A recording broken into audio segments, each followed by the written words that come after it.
Et on commence.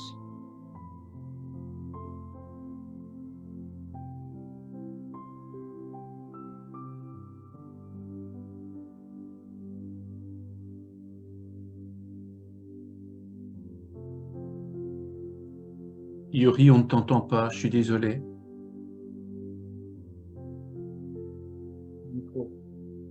Pardon, excusez-moi. On recommence.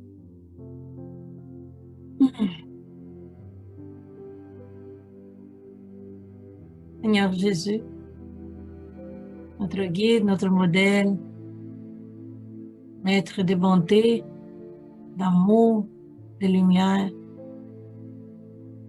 Il y a tellement de choses à dire en ton nom, Seigneur. Nous te remercions pour l'opportunité d'être réunis encore une fois pour l'étude de cette doctrine. Nous te remercions, Seigneur, pour toutes tes bontés, ton amour, ta lumière. Merci, Seigneur, parce que chaque étude est une sémence pour nos cœurs. Et de nous en prendre soin, elle les fait fleurir. Parce que toutes les richesses que nous recevons, parmi les enseignements, la compréhension, font de nos vies plus faciles, Maître. Que nous puissions faire fleurir tout ça dans notre vie, dans la vie de nos semblables. Que nous puissions marcher dans cette vie avec tous les outils que nous avons appris et mettre en pratique, d'enrichir nos vies, la vie de nos frères et sœurs dans le monde. Merci Seigneur pour avoir marché parmi nous, pour nous avoir montré toutes les vertus que nous puissions être capables d'acquérir, de travailler, de développer. Merci pour ton exemple. Merci à toutes ceux qui ont contribué à que ces enseignements puissent arriver à nous. Que nous puissions, cher Maître,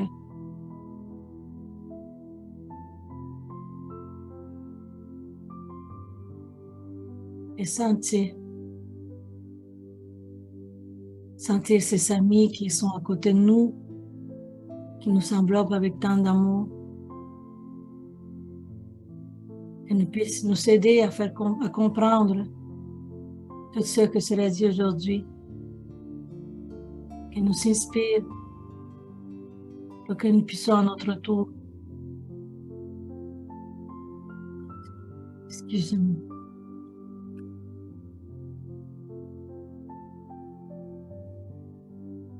merci Seigneur.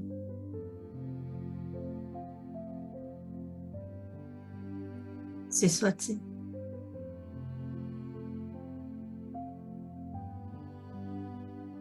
Merci tout le monde. Je m'excuse, les amis.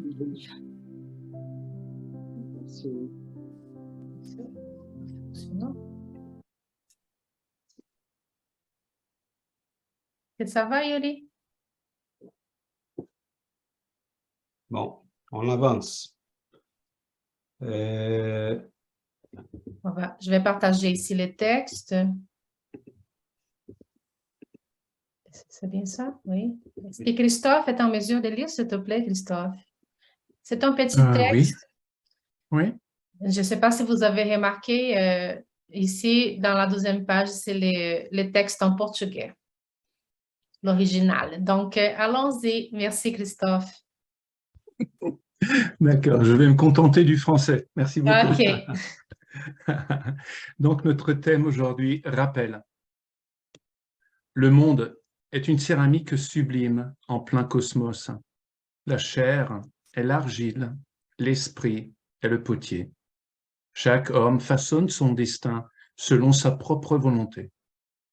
Il y a ceux qui fabriquent des amphores pour le vin du Seigneur, et il y a ceux qui forment des cratères pour la cygue de l'esprit. Compagnons de la terre, faites de l'existence un vase sacré dans lequel se manifeste la bonté divine. Dans la pauvreté ou dans la richesse, dans le bonheur ou dans la mésaventure, n'oubliez pas que la vie corporelle est une argile divine entre vos mains. Thérèse d'Avila, Falando a terra, Francisco Xavier Espíritus Diversos.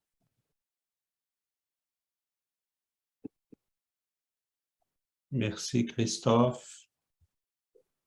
Bon, ce texte, comme vous le voyez, c'est très petit, mais comme les textes qui sont originaires des grands esprits, cela a été assez spécial parce qu'il était, ce livre est quand même, si je ne me trompe pas, un livre qui a été, j'ai oublié pas mis ici.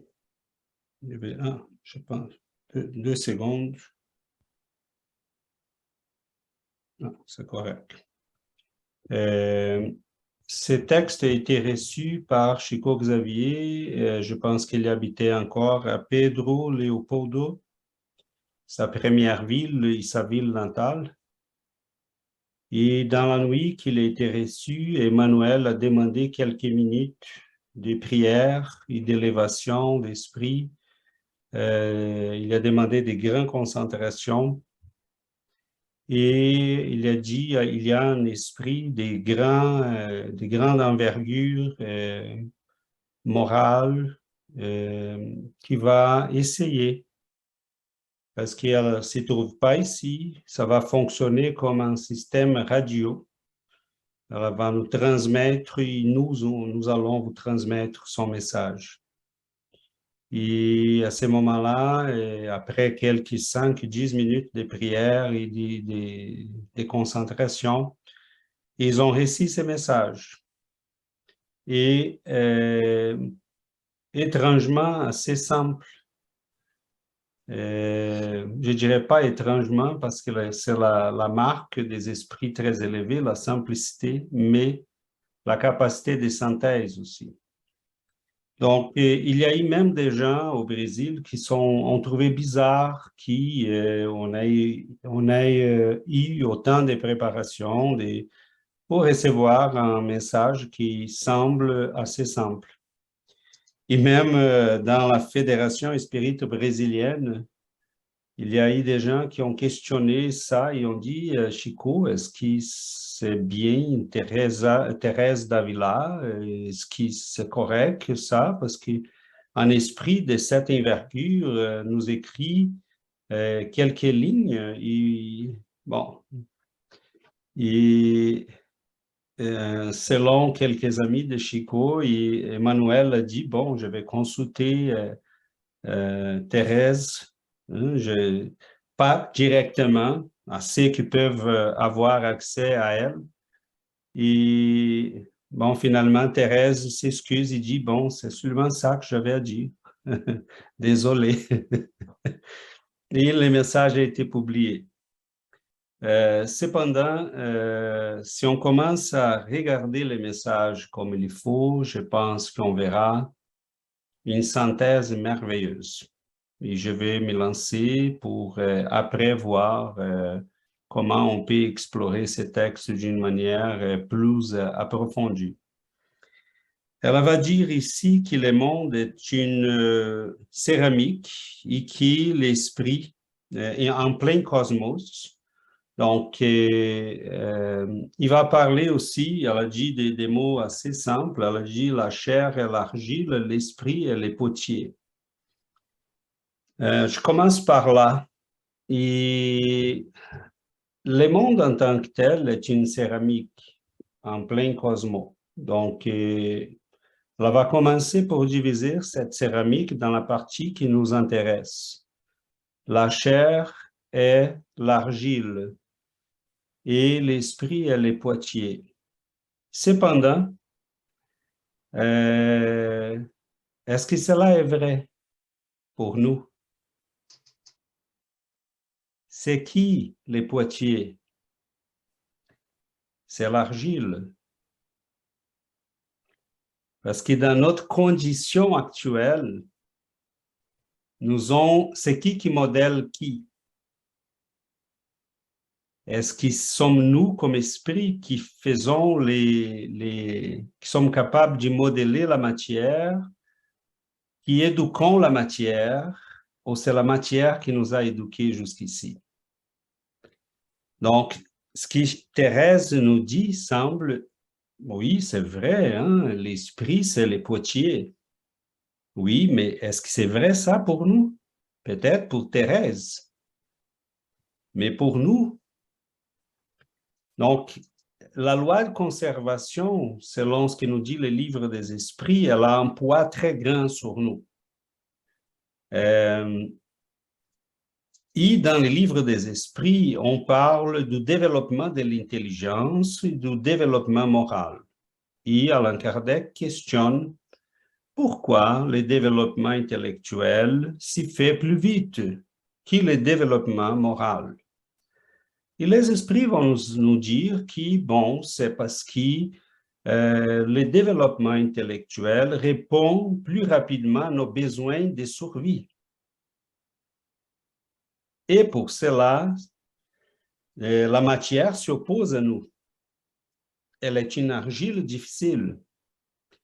Et pour survivre, nous avons besoin de domestiquer la matière, de contrôler la matière. Mais à ce moment-là, dans ces combats avec la matière, elle va éduquer notre intelligence. Et ça, c'est merveilleux parce que nous avons besoin de cette croissance. Nous avons besoin de contrôler les éléments. Nous avons besoin de contrôler les animaux, la matière, la biologie, l'agriculture, les climats. Tout ça nous a amené au développement intellectuel.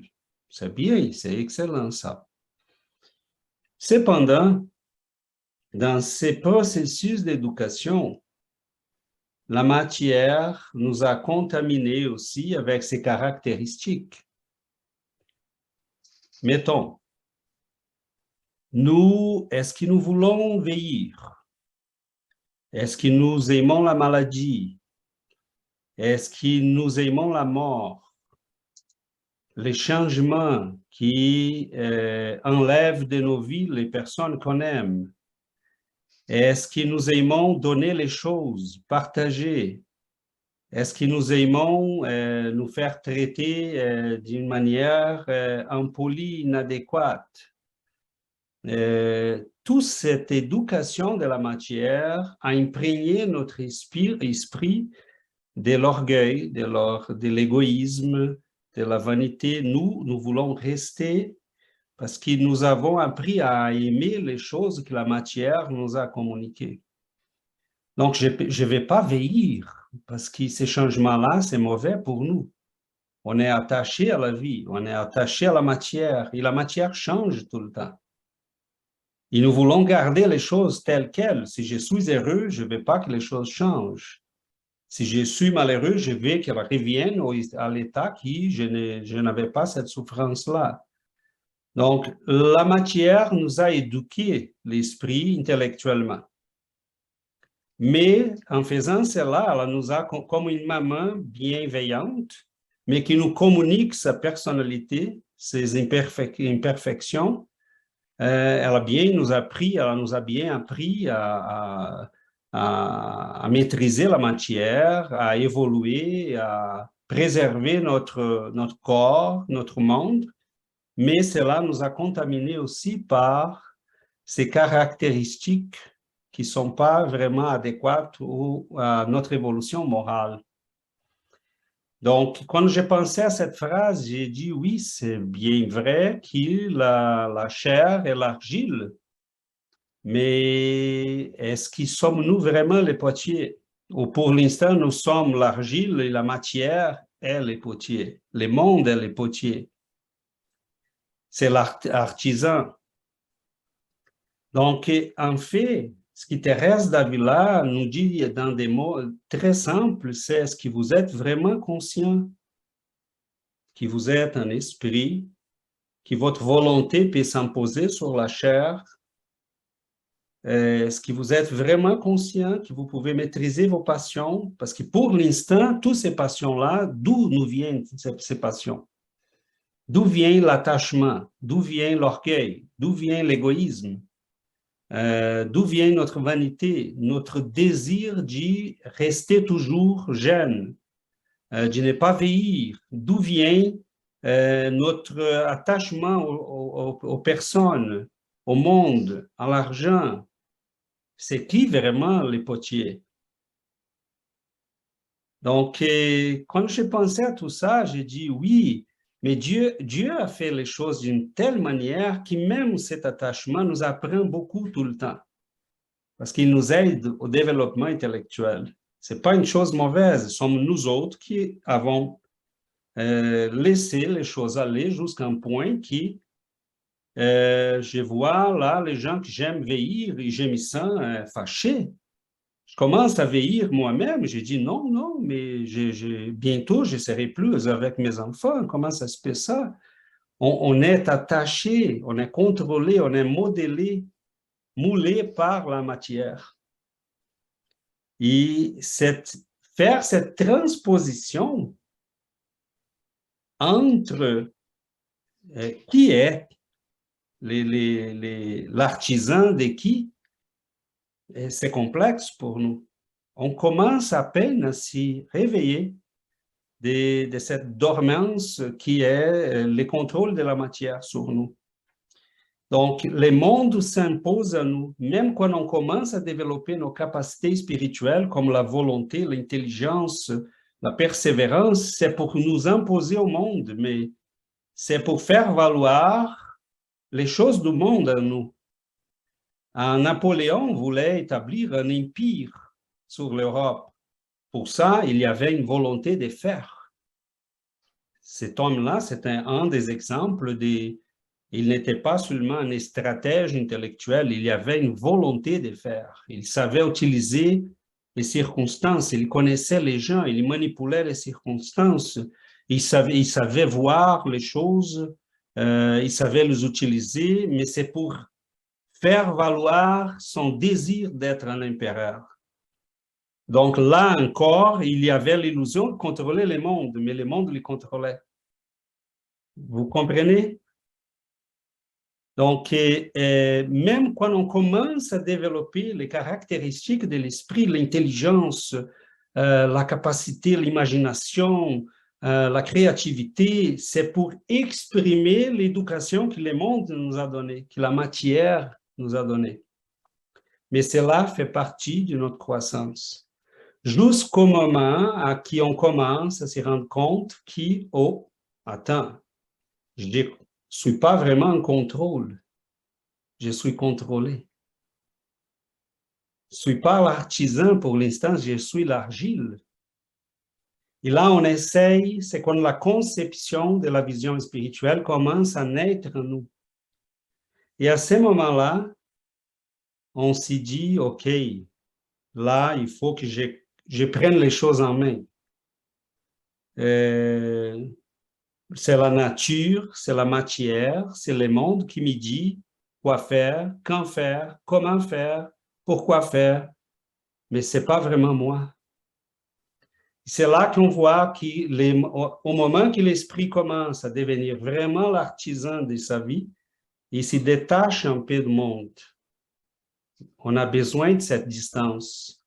C'est pour ça que les moines bouddhistes, chrétiens, islamiques, ils vont s'isoler du monde.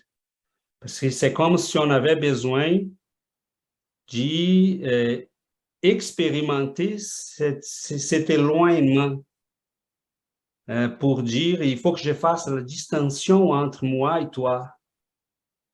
C'est les fils qui laissent la maison de maman et papa. Parce qu'il dit là, il faut que il faut que je sois capable de savoir qui je suis. Et pour l'instant, je suis quelqu'un qui seulement obéit à vous autres. Donc, à ce moment-là, là, on commence à voir que l'argile, la chair qui nous a modélés, elle n'avait pas laissé son pouvoir de sujet sur nous. nous étions l'objet. Nous étions concrètement l'argile. Et au moment qu'on veut devenir Seigneur, là, on sent les combats. Parce qu'il changeait nos habitudes, contrôler nos passions, surmonter les tentations, avoir les contrôles spirituels de nous-mêmes et de la vie, c'est là qu'on sent qu'on n'est pas encore les artisans. On n'est pas les potiers, mais on peut les devenir et on commence à les devenir. Donc, en fait, dans ce petit texte et dans même cette petite phrase, je vois là toute l'histoire de notre évolution, parce qu'on apprend avec la loi de conservation, la loi de progrès, on avance, on apprend avec le monde, avec la matière, avec la science, avec notre corps, mais pendant presque tout le temps, c'est la matière et le monde qui nous éduquent, qui est en train de nous former. Et c'est bien, parce que ça fait partie du processus. Mais ce que Thérèse d'Avila est en train de nous dire, vous êtes les seigneurs. Mais pour l'instant, vous ne l'êtes pas. Vous êtes les maîtres, mais vous ne savez pas. Hein? La chair est votre argile. Les corps doivent vous obéir, mais pas le contraire.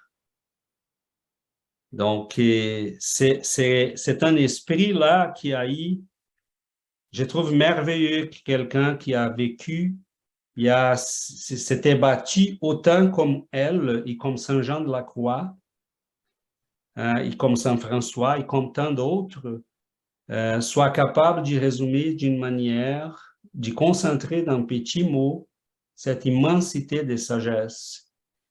Et en fait, je touche à une phrase, parce qu'elle va me parler de la volonté, elle va parler de l'opportunité de la vie physique, etc., etc. Donc, je trouve dommage que des fois, on laisse un petit texte comme celui-là, on a comme l'impression de l'avoir compris, mais j'ai dit non, je vais le mettre pour notre étude, pour qu'au moins on puisse réfléchir ensemble, et même en signe de respect à cet esprit, il y a Chico, parce qu'ils n'ont pas reçu un texte comme celui-là pour rien. C'est d'une immense sagesse, mais concentrée.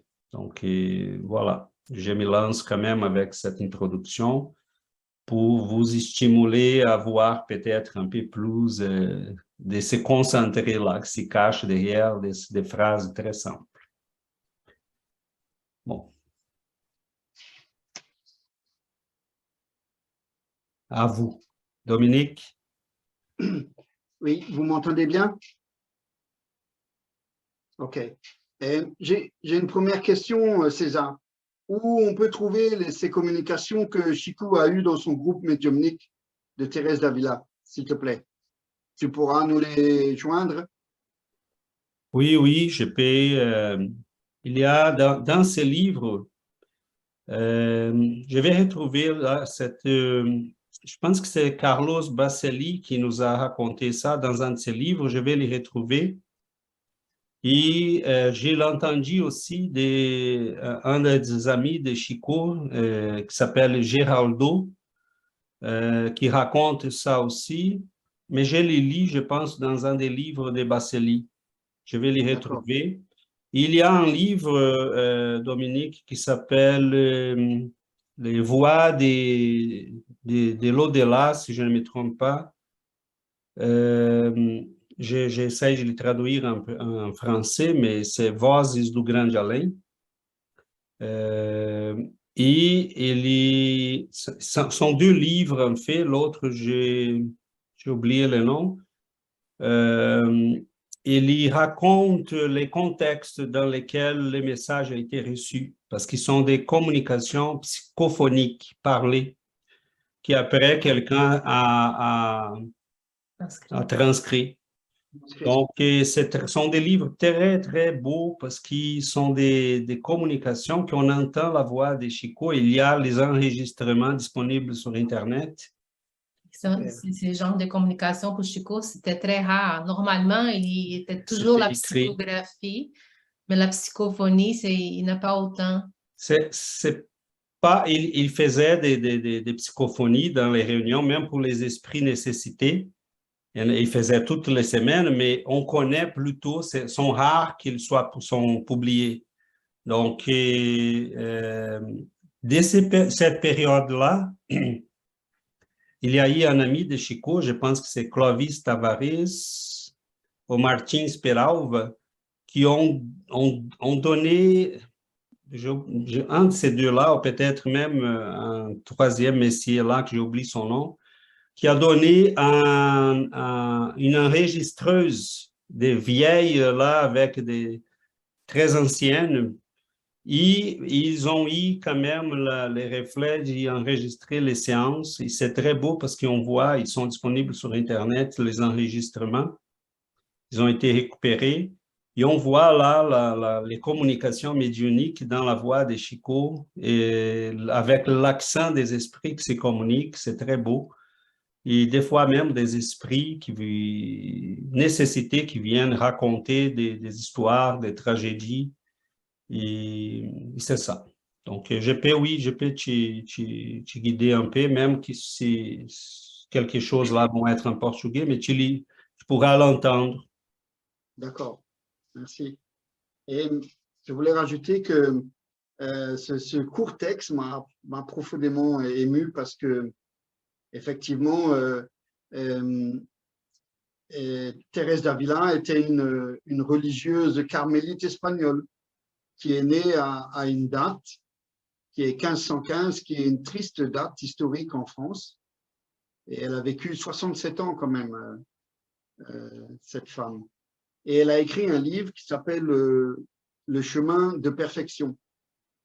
Elle a écrit essentiellement pour enseigner la vie de la prière et l'oraison, le pater, comme on dit. Et elle profite pour instruire la conduite à tenir afin de progresser spirituellement dans ce livre. Et elle disait que les âmes généreuses, c'est-à-dire les personnes qui avaient cette volonté de s'instruire, que le secret est se déprendre de soi. Et je suis allé regarder qu'est-ce que voulait dire le mot déprendre sur Internet.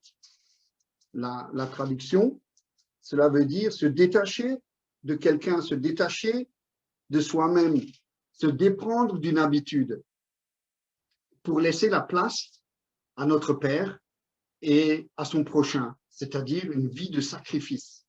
C'est un livre très, très profond, très intéressant. Je l'ai là. Il n'est pas grand, mais il est assez difficile parce qu'il y a encore un verbiage qu'elle utilise qu'on n'a plus trop l'habitude. Et j'ai relevé quelques points intéressants que je voudrais partager avec vous. Dans le chapitre 7, elle écrit « C'est à mon avis, mes sœurs, une véritable imperfection de se plaindre sans cesse pour des maux légers. Si vous pouvez les supporter sans en rien dire, faites-le. » Ça, c'est une preuve de résignation dans les épreuves que l'on subit tous ici-bas. C'est formidable. J'en ai noté un deuxième.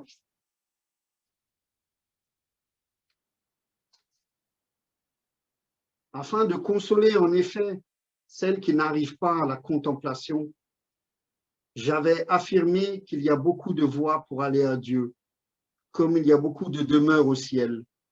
Or, je l'affirme de nouveau.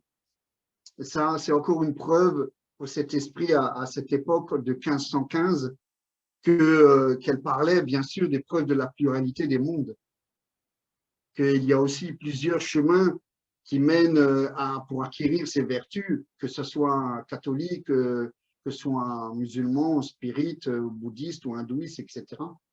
Et j'ai noté à la fin aussi, celle qui m'a le plus pris d'émotion, c'était la prière qu'on peut trouver un peu partout, mais dans ce livre, elle y est. Une prière pour chasser toutes les anxiétés qu'on a, ou les peurs, ou les inquiétudes. Je pense que César et certaines personnes la connaissent. Que rien ne te trouble, que rien ne t'effraie, tout passe. Dieu ne change pas. La patience obtient tout. Celui qui possède Dieu ne manque de rien. Dieu seul suffit. Et donc, ce livre est vraiment formidable. Je vous le conseille, les amis. Le chemin de perfection, il est super. Et donc, je voulais revenir à ce que César a dit. C'est intéressant parce que c'est vrai que pour nous, on est rempli d'imperfections. C'est difficile que l'on soit un bon potier.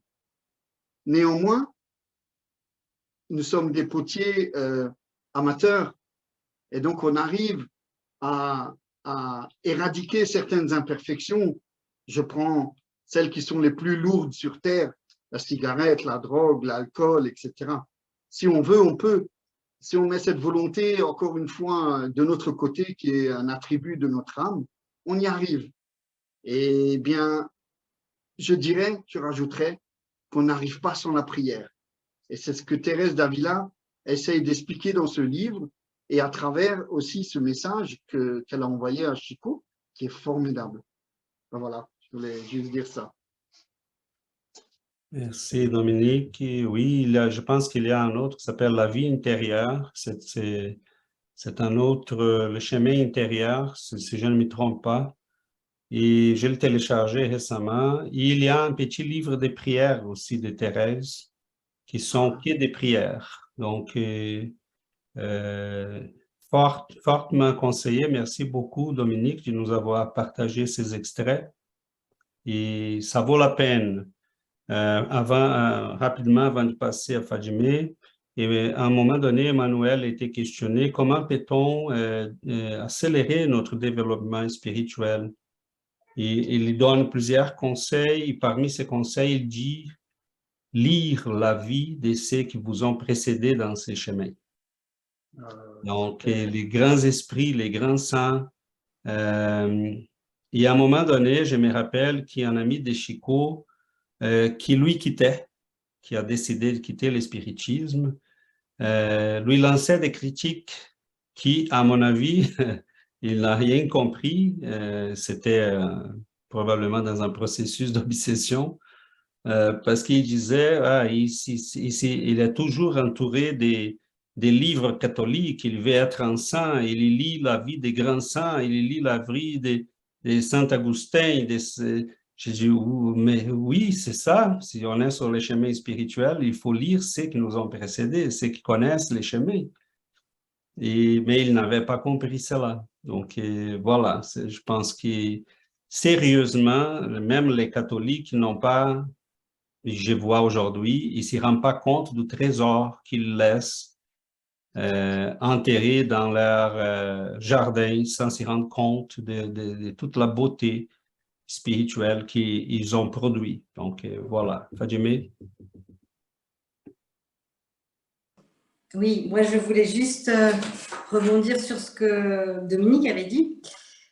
Donc, si j'ai bien compris, pour devenir le potier, donc que l'esprit prenne le pouvoir sur la matière, un des moyens, ou le seul moyen, peut-être sûrement, c'est justement d'évoluer spirituellement, d'aller connecter le qui je suis réellement, en dehors, mais vraiment dans le sens global. Et c'est là où j'ai un problème avec le mot résignation. Résignation, pour moi, ça ne veut pas dire accepter.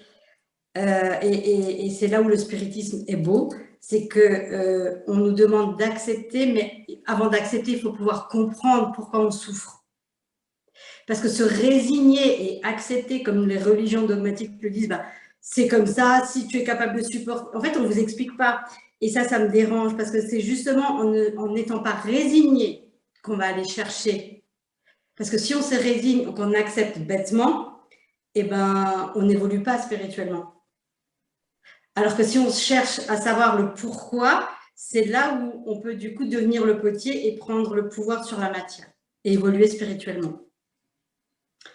Et c'était ça que je voulais dire. C'était surtout pour voir si j'ai bien compris le texte. Voilà, c'est ça. C'est vrai que moi, le mot résigné, c'est quelque chose qui m'insupporte. Et Dominique, il a souvent tendance à le répéter, c'est si on veut, on peut. Pas toujours. Parce que même si on a des fois, on a beau le vouloir, et c'est là encore une fois le spiritisme est très beau, c'est qu'il vous explique pourquoi. Tant qu'on n'a pas compris le pourquoi, on ne peut pas, et la volonté ne suffira pas. Enfin, c'est mon avis. Parce que tout n'est pas une question de volonté, parce qu'il y a plein de gens, je le vois, ils ont envie, ils ont cette lueur, mais ça ne dure pas dans la durée. Ce n'est pas une question de volonté, c'est une question peut-être justement de ne pas avoir compris, de ne pas avoir d'espoir, de ne pas savoir qui on est dans notre essence, et pas que dans la matière. On n'est pas juste au final, le but de la vie, c'est de ne plus être réincarné, on est d'accord, de rester pur esprit. Donc, le qui je suis, en tant qu'humain, enfin, en tant qu'incarné, ben ça demande beaucoup de recherche.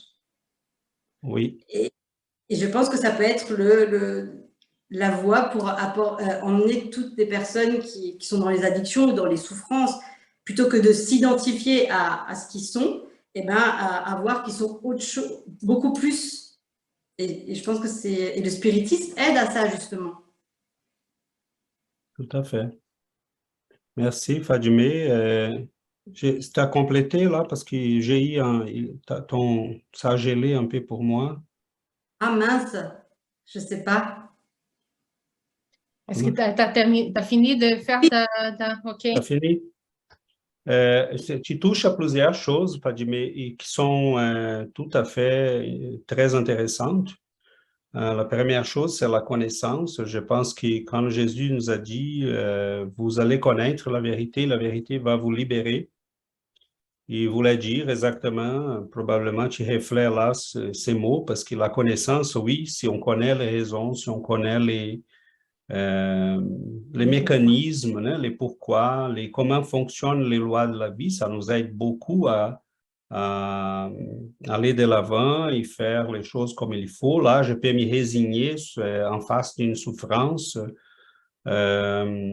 Mais même cela nous donnerait motif raison à une étude au complet, parce qu'il y a des traits, même pour les spirites, Fadimé, à un moment donné au Brésil, on entendait des gens qui disaient « Oh, il faut s'y résigner parce que c'est notre karma ». Et en fait, c'était une très mauvaise compréhension, parce que là, bon, je suis quelqu'un qui me fait maltraiter par mon patron. Mais bon, je travaille, il y a quand même droit de me dire telle chose, mais il n'a pas droit de me maltraiter. Cela, c'est pas me manquer de respect, mettons. C'est pas, je dois pas être résigné à des choses qui sont pas correctes. La résignation, c'est pour les choses que je peux pas changer. J'ai un enfant qui est né avec un syndrome quelconque. Je ne peux pas, je peux me révolter ou je peux me résigner et travailler avec ça et en comprenant qu'il y a une raison. Mais le spiritisme a tout à fait raison. Je pense que c'est ça sa grande force et qu'Allan Kardec a très bien compris. On comprend les lois de la vie, on comprend la logique de fonctionnement de la vie. Mais passons au deuxième élément de tes mots.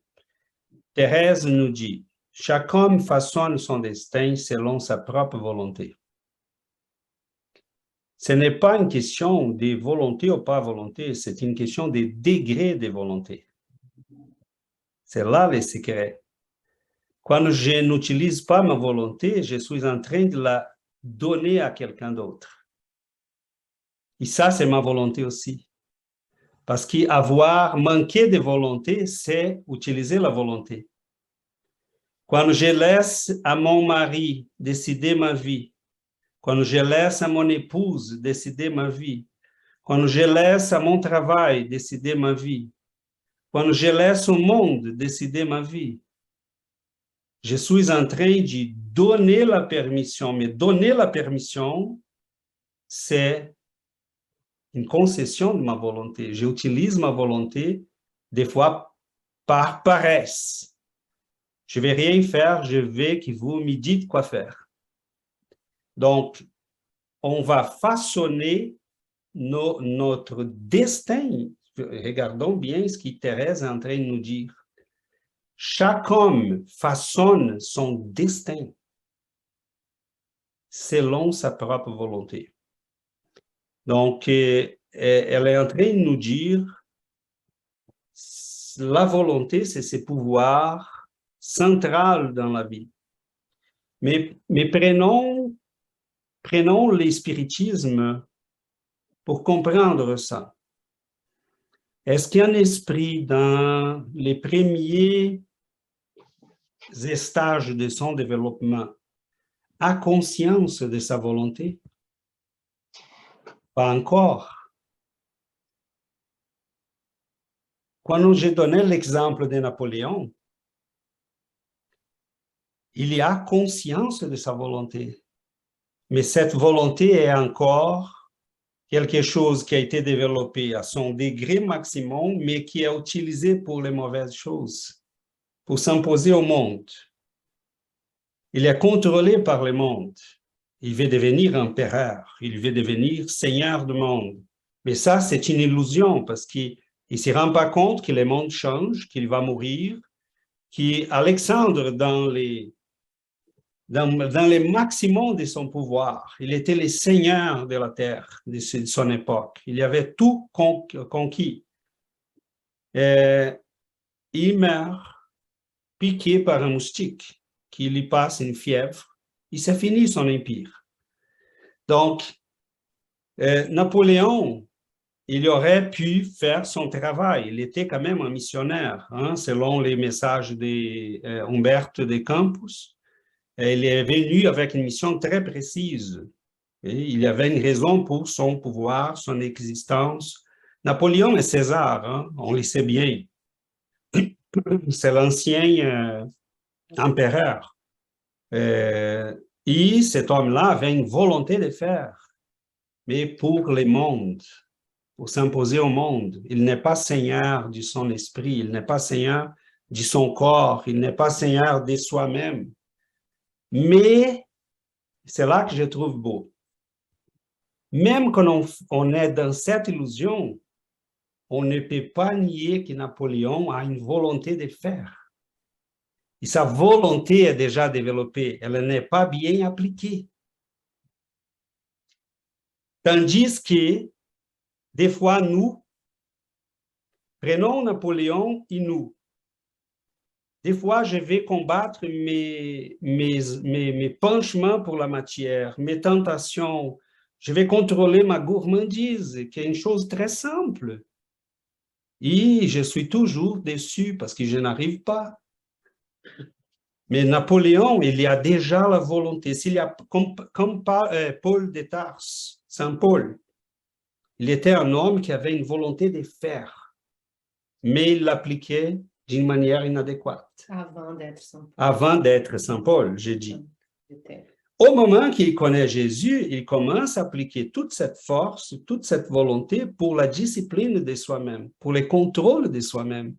Mais il y avait déjà la volonté développée.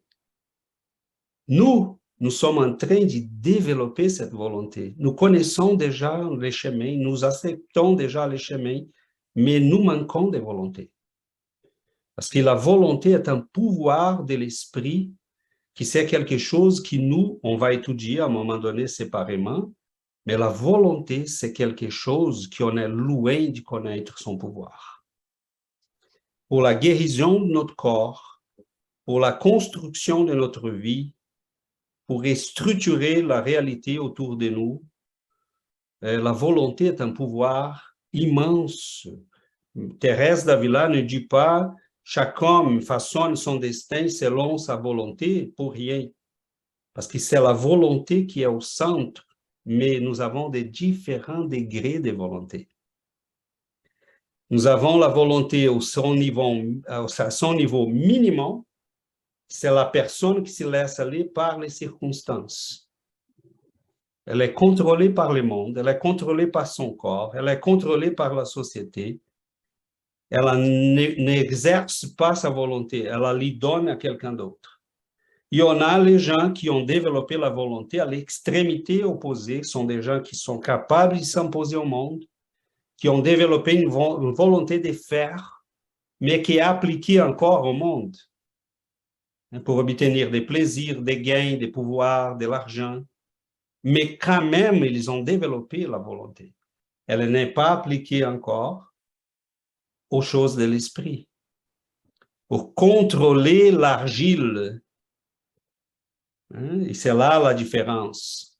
Même quand j'exerce la volonté avec son pouvoir maximum, des fois, c'est pour répondre à l'éducation que j'ai reçue de l'argile, parce que je n'étais pas encore le Seigneur. Donc, c'est une dialectique là délicate. Hein? Premier, développer la volonté. Deuxième, l'appliquer convenablement, hein, aux bonnes choses. Oui, Adriana, Alexandre. Allô, bonjour.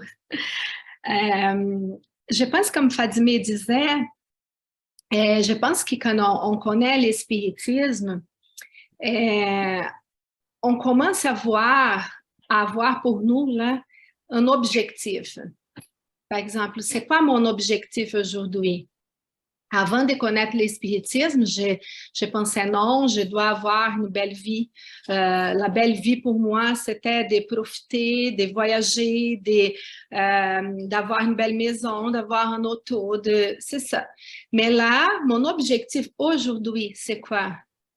C'est vraiment marcher en direction d'être un esprit pur, OK? C'est ça mon objectif aujourd'hui. Donc, le spiritisme m'a changé ma vision. Donc, j'ai cet objectif. Et je pense qu'on a un objectif vraiment bien, comme on dit, défini, on pourrait dire ça, bien établi. Je pense qu'on peut jouer, augmenter notre volonté pour arriver à cette but-là. Et donc, les degrés de volonté, c'est compliqué parce qu'il y a comme un degré dans ma vision, là, il y a deux choses dans la volonté. On peut augmenter l'intensité de notre volonté, non? OK? Avoir une volonté moins intense ou vraiment intense. Et aussi, dépendamment de notre objectif. OK? Si on a une vision spirituelle, notre volonté va être dans un bon sens, pas dans un mauvais sens. Comprenez-vous? Donc, ce sont ces choses par rapport à la volonté. Et je pense que plus on évolue, on connaît qu'il y a la loi du progrès. Donc, c'est pour ça ces changements de notre volonté. C'est par rapport à cette loi qui, c'est la loi divine. Et j'ai trouvé tellement beau quand elle a dit, Teresa, elle a dit, il y a ceux qui fabriquent des amphores pour le vin du Seigneur. Je pense que nous, dans notre degré d'évolution, je pense qu'on va transiter entre les deux encore. Je pense qu'il y a des moments où on est en train de fabriquer ces amphores pour les vins du Seigneur, mais il y a d'autres moments qu'on forme encore des cratères, c'est très beau ça, hein? Des cratères pour la ciguë de l'esprit. Mais mon but aujourd'hui, c'est de commencer à y aller plus pour les amphores que faire les ciguës, hein, la ciguë de l'esprit, c'est ça. Mais c'est tellement complexe, un petit texte complexe. Mais merci, c'est ça. Merci, Adriana. En fait, je voulais plus tard y revenir sur la question des vases, hein, et de l'amphore dont elle parle, mais on a deux questions ici de Fadimé qui sont très, très pertinentes, très intéressantes. Avant de passer à Dominique, c'est quoi la différence? Donner sa permission, c'est ne pas prendre la responsabilité, n'est-ce pas? En fait, on voit que les gens qui donnent sa permission, ils laissent sa vie être décidée par les autres, veulent rester confortables, comme si, ils veulent s'eximer, si enlever la responsabilité, mais en donnant à l'autre la permission de guider sa vie, ils ont déjà pris la responsabilité par cet acte-là. Donc, c'est fini, tu ne peux pas s'échapper de la responsabilité. Même quand tu la donnes à l'autre, tu l'as donné à l'autre. Donc là, l'autre a fait de ta vie un enfer. Mais si tu l'as donné à l'autre, la permission de le faire. Donc, c'est l'enfant qui dit, ah, je suis comme ça parce que mon papa, parce que ma vie, ma job, non, tu es comme ça parce que tu as laissé à l'autre faire comme ça. Donc, quand elle a dit, on façonne notre vie selon notre volonté, même quand on laisse la volonté de côté et on la donne à l'autre, on est en train d'utiliser la volonté. Et là, Fadimé nous dit, c'est quoi la différence avec les libres arbitres? La différence, c'est que les libres arbitres, ils dépendent de notre degré de conscience de la vie. Mettons, je me trouve sur, j'ai une décision à prendre. Je me trouve là sur le choix des deux chemins. Est-ce que je combats mon égoïsme ou je me laisse emporter pour mon égoïsme et je me venge de cette personne ou par mon orgueil? Bon, c'est un choix. Là, je suis conscient du choix. Ça, c'est le libre arbitre. Là, je décide de me venger ou de ne pas me venger. Mais là, ça rentre la volonté, parce que la volonté, c'est la force, c'est le combustible qui va nourrir ma décision. Donc, oui, je vais surmonter mes passions et mes tentations, mais ça prend de la volonté. Il faut développer la volonté. Être conscient du choix ne me donne pas le pouvoir.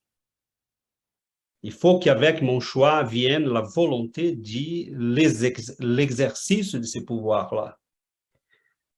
Évidemment, si j'ai déjà conscience, ça veut dire que le pouvoir est caché là-dedans, parce que j'ai conscience quand même que j'ai deux chemins. Je donne un exemple.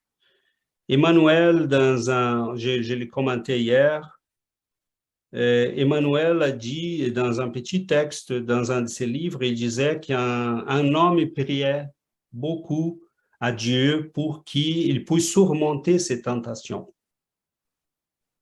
Et son esprit guide lui apparaît, il dit, écoute, Dieu t'a donné déjà les pouvoirs parce qu'il t'a le discernement de qui tu es tenté, de qui tu es en face d'une tentation. Utilise le pouvoir qui est caché dans ton discernement. Et c'est quoi le pouvoir caché dans notre discernement? Si je suis conscient que j'ai un choix, certainement j'ai la force ou je peux développer la force pour faire les bons choix. Mais c'est là, ça prend de la volonté. J'ai besoin de développer cette capacité de vouloir. Je vais ça, je vais faire ça, même que cela me prend de saigner, de souffrir, mais je vais le faire. Donc, quelle est la différence? Le libre arbitre est tout simplement la conscience et le discernement que j'ai un choix. Mais la volonté, c'est le combustible. Une fois que le choix est fait, je dois nourrir ce choix et je dois me maintenir sur ce chemin. La vengeance n'est pas simple. Hein? Ça prend de l'intelligence, de la stratégie, ça prend de la volonté, de la force, de la persévérance. C'est la même énergie qui va nourrir un chemin ou l'autre. Donc, la volonté, c'est le combustible, je dirais. Tandis que le libre arbitre est la conscience du choix. Et j'ai ici, on va à Dominique, et après j'ai une autre question d'Erika. Oui, merci César. Vous m'entendez? Oui. En fait, je suis d'accord avec Fadimé sur le fait du mot résignation au sens figuré. Mais j'emploie plus souvent le mot résignation au sens propre, donc spirituel. Le fait d'être résigné, c'est le fait d'accepter sans protester la volonté de notre Père. Ça, je n'avais pas compris il y a encore 3-4 ans. Et le fait qu'on rappelle le texte de Thérèse d'Avila dans la communication de Chico est formidable parce que ça m'a fait reprendre le livre à certains passages où j'avais noté ce qu'elle avait dit, se déprendre de soi. Je ne connaissais pas ce verbe. C'est